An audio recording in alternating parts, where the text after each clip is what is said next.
believe, correct me if I'm wrong, but the elimination of the Department of Education on a federal level. What's your position on that relative to all that's going on? Well, we've had the Department of Education since 1979, and some would argue that we haven't been getting better. In some ways, we've been losing ground internationally with education since then. Still, the vast majority of education funding is done by state and local. Most people don't realize this. They think, oh, if you eliminated the Department of Education, we'd have no education. No, we just have less federal control.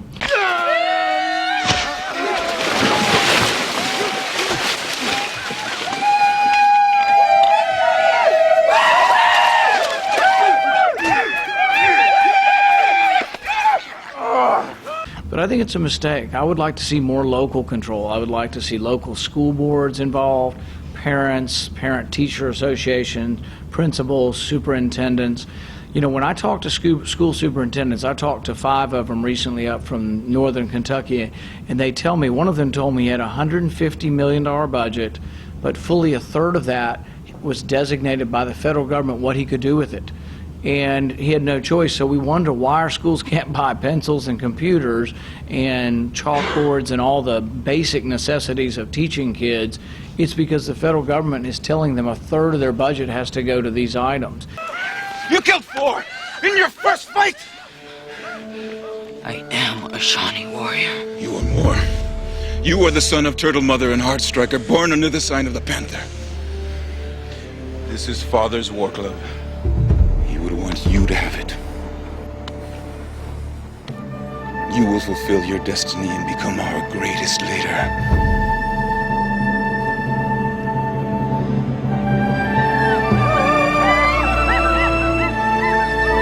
Passionate people, and he's just, I don't know, it's just at the wrong place at the wrong time. And to be honest with you, I really don't think I'd be here today if I stayed in Cincinnati.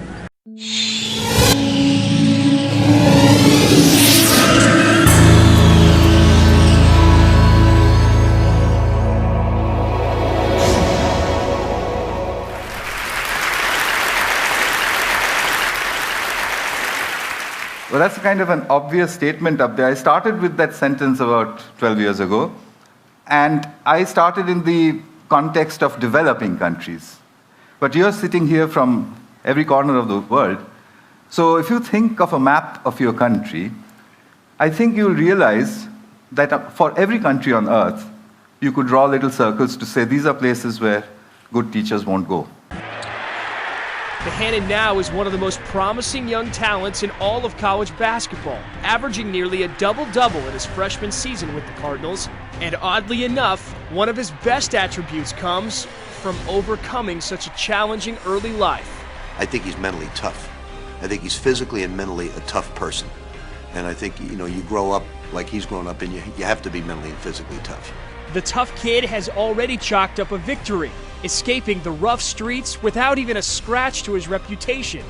And now he has just one personal goal left. Cincinnati Finals. What does that mean? Just, I'm coming out of there, probably hopefully be one of the successful persons that come out of there. So I just want to be known as Cincinnati Finals.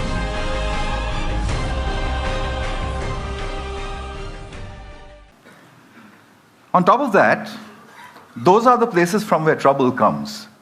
So we have an ironic problem. Good teachers don't want to go to just those places where they're needed the most.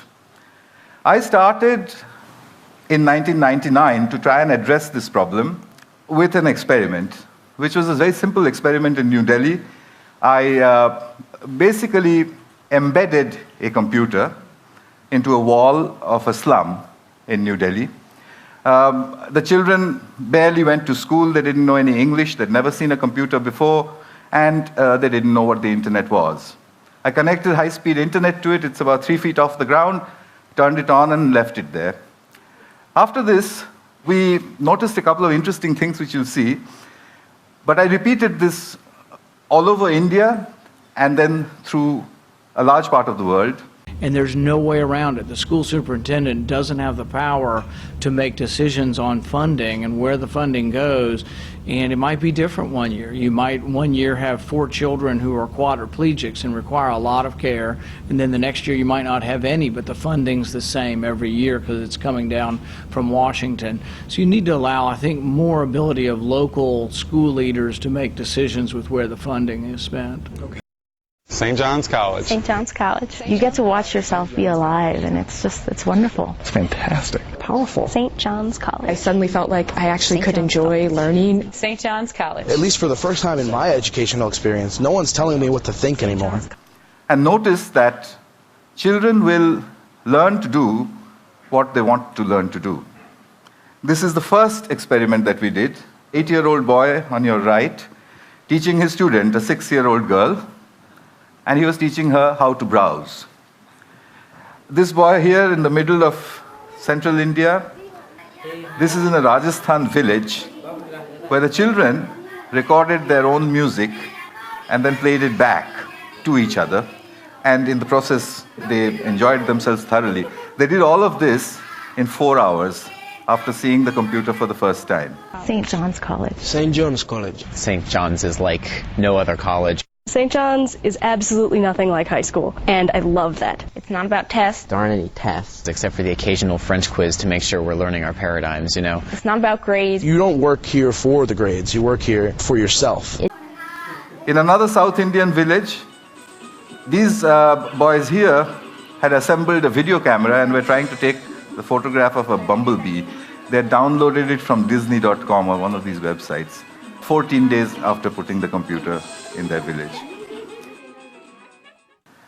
So at the end of it, we concluded that groups of children can learn to use computers and the internet on their own, irrespective of who or where they were. It's you interacting with these authors. The great books, of course, are our guide. We read Euclid's Elements, History of the Peloponnesian War. Hegel, Marx, Declaration of Independence, Plato and Aristotle. Ptolemy and Copernicus. There are no textbooks. You go straight to the source material. You're cutting out the middleman. There are no majors at St. John's. There's no electives. There's no departments. And that's based on the belief that there are no departments in the human mind. We ask poets here to study mathematics, and we ask physicists to learn music and philosophy. Post-secondary in 3 years, but it's also possible to do this in 2 or 4 years. So, of course, if you do in 4 years, that means you have... yeah, you don't have that many lessons every day. In my free time, I see my friends, and I fence, sword fighting. It's an all-required, all-intensive 4-year curriculum. We're just handed a schedule at the beginning of school and told where to be when and where to get the books. And one might think, how can a school be liberal if people have no choice? Contrary to the name, St. John's is not a religious or denominational institution. We tell our students for 4 years what they have to study, but we do not tell them what they have to think about anything. I'm learning how to think for myself. It's the empowerment that comes out of being able to think for yourself. At my age, it's easy to forget those things. It doesn't take that many years to forget the things you don't like. I'm sure there were, but I can't think of anything big right now. And then I play with my computer and... I don't usually see my friends until the weekend, because then you have more time. But yeah, I do sports, I do boxing, or go to gym, or yeah, I spend a lot of time in front of the computer too. Facebook is, it's very easy to get addicted to.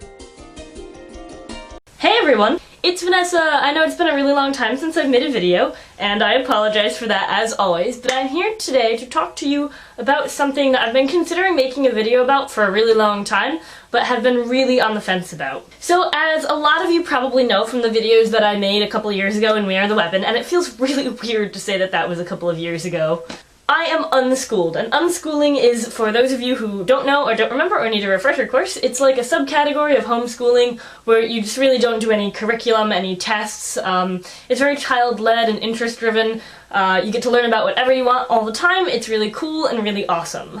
The first thing to interest a person is this notion of people sitting around the table. Everything is based on conversation. We all take part and grapple with the texts. An average class size is 14 or 15 students. It takes a certain type of person to really want to approach every text and just devour it and share that with everyone else, and to be able to reciprocally listen to everyone else. It's not going to be easy. This isn't a place to come because you don't like to take tests. It's hard. It's not for everyone. You've got to want it. It's a lot of work, but it's all your work. And when you want to do it, it doesn't feel like work. Let's go back to the question of things I didn't like, though, for a minute. This is something to think about. When I was a young child, the school was relatively small, and when I was older, it was larger. And I'll just add that as the school got larger, it got to be more dynamic and exciting, and there were more choices of things to do and people to spend your time with and people to interact with. As you can imagine, there are a lot of people who don't think it's really the best idea and are very vocal about that. And because of that, I think it makes it so that people in the unschooling community don't really like to give their own critiques of unschooling. I've made a lot of videos and spent a lot of time talking about how fantastic unschooling is, because it is. But I think it is also important to recognize the ways in which it is a struggle and it is a challenge for those who unschool. And it's especially important to recognize if you're thinking about unschooling and you want a really fair opinion, not an opinion from a school teacher from like Missouri or something who thinks that everybody who unschools is going to end up homeless in a ditch, and not the kind of opinions that are from unschoolers who are just trying to protect their lives from such outward disdain from the rest of the world. At that point, I became a little more ambitious and decided to see what else could children do with a computer. We started off with an experiment in Hyderabad, India, where I gave a group of children, they spoke English with a very strong Telugu accent. I gave them a computer with a speech-to-text interface, which you now get free with Windows, and asked them to speak into it. So when they spoke into it, the computer typed out gibberish. So they said, oh, it doesn't understand anything of what we are saying. So I said, yeah, I'll leave it here for 2 months. Make yourself understood to the computer. So the children said, how do we do that? And I said, well, I don't know, actually. And and I left. So I think in general,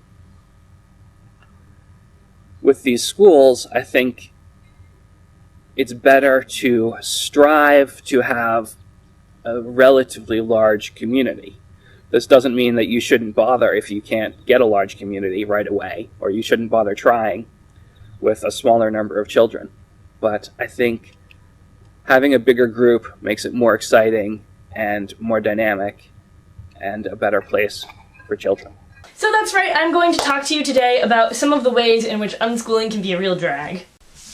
Now, some of these points are definitely going to apply to people who do go to school or people who have other forms of education or schooling, but this is one that I think a lot of unschoolers face. The constant need to be reevaluating, am I doing the right thing? Am I learning enough? It's a constant worry, I think, for a lot of people, and it definitely is for me. Am I keeping up with my peers? Am I going to end up homeless in a ditch? These are definitely concerns, and it can definitely be a downer to be always feeling like, you know, there's nobody else. So that all students can participate with one another.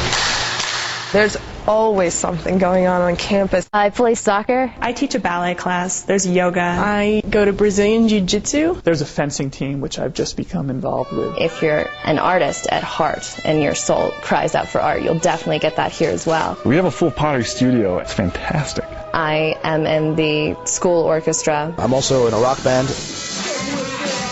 We're just like any other college in the sense that we've got an active social life. And it is a place to have like that full college experience. There. Swing parties, waltz parties, rock parties, dorm parties. There's something to do whenever you need to do something. St. John and say that, I don't know if I want to point it out as something I didn't like, but the school grew a lot when I was a student there. From, you know, relatively small. I mean, small enough so that every year there were people worried about staying open and paying the bills and things like that, to big enough where people were able to back off and not worry about that all the time. If you need a place where you're going to have to think for yourself and you're going to have to face books one-on-one. There isn't really an expert teaching you their own opinion. Our teachers here are not referred to as such, they're tutors. You think of a professor as somebody who's like, bah, bah, bah, bah, bah, bah, bah. We don't have any lecture classes at all. They're really here to help you learn for yourself. The life of the mind requires people to get outside of their heads and into their bodies sometimes. So we actually schedule classes for certain hours of the day, and we schedule open time for other hours of the day.